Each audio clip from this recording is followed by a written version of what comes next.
এখন আপনারা কি রিজিকটাকে হালাল পথে চাচ্ছেন না হারাম পথে?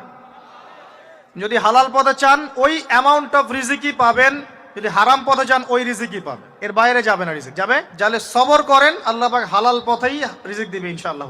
রিজিক বৃদ্ধির জন্য কিছু আমল আছে, তার মধ্যে শ্রেষ্ঠ আমল হচ্ছে নামাজ, এর সাথে চাশতের নামাজ পড়া।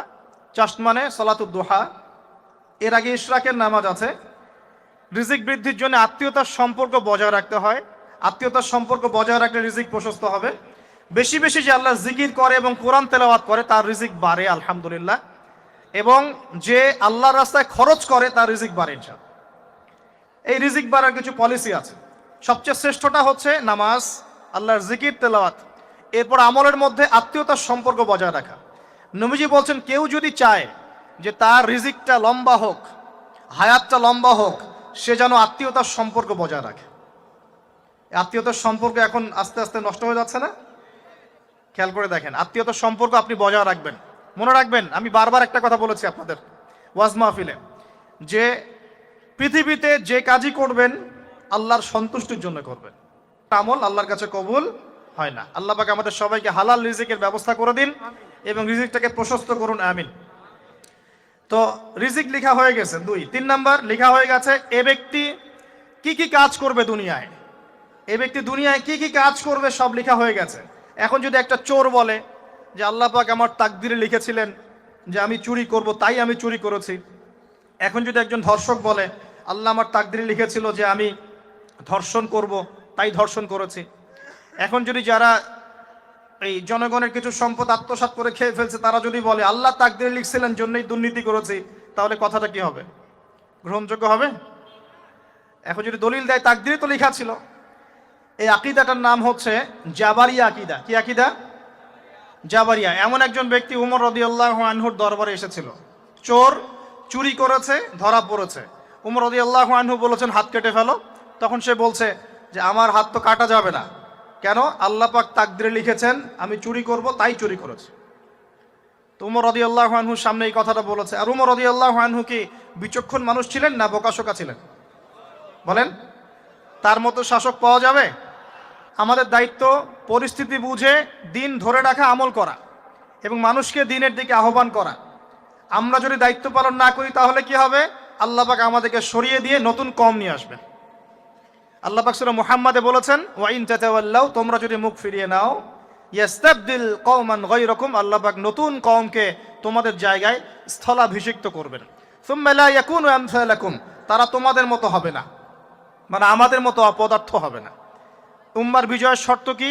আল্লাহ সূরা মুহাম্মাদই বলেছেন ইন তানসুরুল্লাহ ইয়ানসুরুকুম, তোমরা আল্লাহর দ্বীনকে সাহায্য করো তবেই আল্লাহ তোমাদেরকে সাহায্য করবে।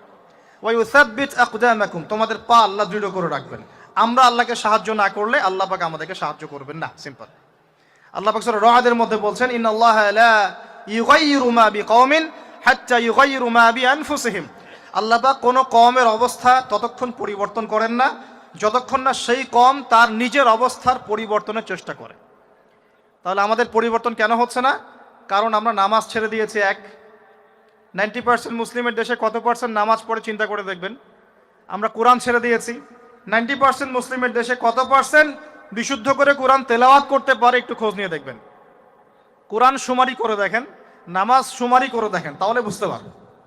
আর যারা কোরআন পড়তে জানে তাদের মধ্যে কত পার্সেন্ট কোরআনের অর্থটা বোঝে, এটা আরো বড় বিষয়। তারপরে আবার কারা মেনে চলে, এটা আরো বড় বিষয়। আর আমরা কতজন মানুষ দিন ইসলামকে সামগ্রিক দিন হিসেবে মানি, এটাও একটা বড় বিষয়। আমরা মানি ঠিকই, আংশিক আংশিক। যেমন ইবাদত বন্দেগীর জীবনে মুসলমান, অর্থনৈতিক জীবনে গিয়ে আবার সুদখোর, এমন না বিষয়টা? ইবাদত বন্দেগীর জীবনে আমি পাক্কা মুসলিম, কপালে সেজদার দাগ আছে মাশাআল্লাহ, দাড়ি টুপিও আছে মাশাআল্লাহ, কিন্তু ব্যবসায় গিয়ে মাপে কম দিচ্ছি না, ব্যবসায় গিয়ে আমি হারাম ভেজাল দিচ্ছি কিনা, এরকম হচ্ছে কিনা? হচ্ছে। কিন্তু সে কিন্তু মুসলিম এবং নামাজও পড়ে। তা আমাদের সমস্যা ভাই এখানেই। এখন এই সমস্যাটা সলভ করলে ইনশাল্লাহ সব সমস্যা সলভ হয়ে যাবে ইনশাল্লাহ।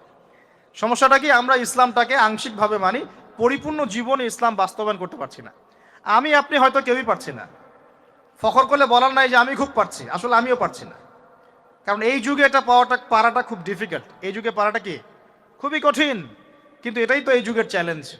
নবীজি বলেছেন তোমাদের সামনে এমন যুগ আসছে যে যুগে ইমান ধরে রাখাটা হাতের মধ্যে আগুন ধরে রাখার মতো হবে। তবে সুসংবাদ, ওই যুগে আছে কিন্তু স্পেশাল একটা কাজ, একটা আল্লাহ রাব্বুল আলামিন মেরাজের রাতে তার নবীকে উঠিয়ে নিয়েছিলেন, উঠিয়ে নিয়ে কাছে নিয়ে আসছেন, একদম কাছে, আর যে আরশের কাছাকাছি। নবী সাল্লাল্লাহু আলাইহি ওয়াসাল্লাম বলছেন ওই সময় তার উপর 3টা স্পেশাল ওহী করা হয়েছে। কয়টা? 3টা। একটা হচ্ছে 50 ওয়াক্ত নামাজ। কত ওয়াক্ত? এটা কমতে কমতে কমতে কত ওয়াক্ত হয়েছে? 5। 5কেও কমানোর জন্য কোন নবী বলছিলেন? মুসা আলাইহিস সালাম বলছেন 5ও পারবে না, কমায় নিয়ে আসেন। 5ও যে পারবে না, মুসা আলাইহিস সালাম কেমন করে জানলেন? তার উম্মত 2 ওয়াক্ত নামাজ ফরজ। কয় ওয়াক্ত নামাজ ফরজ ছিল? ওই 2 ওয়াক্ত তার আদায় করতে পারে নাই। এই অভিজ্ঞতা থেকে তিনি বলেছেন যে আপনার উম্মত 5 ওয়াক্ত পারবে না। সত্যি না মিথ্যা কথাটা? আসলেই কি উম্মত 5 ওয়াক্ত নামাজ পড়তে পারছে? আচ্ছা, যাই হোক, আল্লাহ পাক আমাদেরকে পড়ার তৌফিক দান করুন। দ্বিতীয় ওহী হচ্ছে সূরা বাকারার শেষের 3টা আয়াত। কয় আয়াত? সূরা বাকারার শেষের 3 আয়াত ওহী করেছেন কে? আল্লাহ রাব্বুল আলামিন। কোন ব্যক্তি যদি রাতের বেলা সূরা বাকারার শেষের 3টা আয়াত পড়ে সারা রাত ইবাদত করেন, নেকি পাবে ইনশাআল্লাহ। আর 3 নাম্বারটা হচ্ছে স্পেশাল, সেটা হচ্ছে আল্লাহ পাক বলেছেন, হে মুহাম্মদ সাল্লাল্লাহু আলাইহি ওয়াসাল্লাম, বলেন সাল্লাল্লাহু আলাইহি ওয়াসাল্লাম, তোমার উম্মতের কোনো ব্যক্তি যদি আসমান জমিনের সমান গুনাহ নিয়ে আমার সামনে দাঁড়ায়, আসমান জমিন সমান গুনাহ নিয়ে আমার সামনে দাঁড়ায়, কিন্তু আমার সাথে শিরকের পাপ নাই, আমার সাথে কোনো শিরকের পাপ করে নাই, ইনশাআল্লাহ আমি আল্লাহ তার সামনে আসমান জমিন সমান ক্ষমা নিয়ে হাজির হব ইনশাআল্লাহ।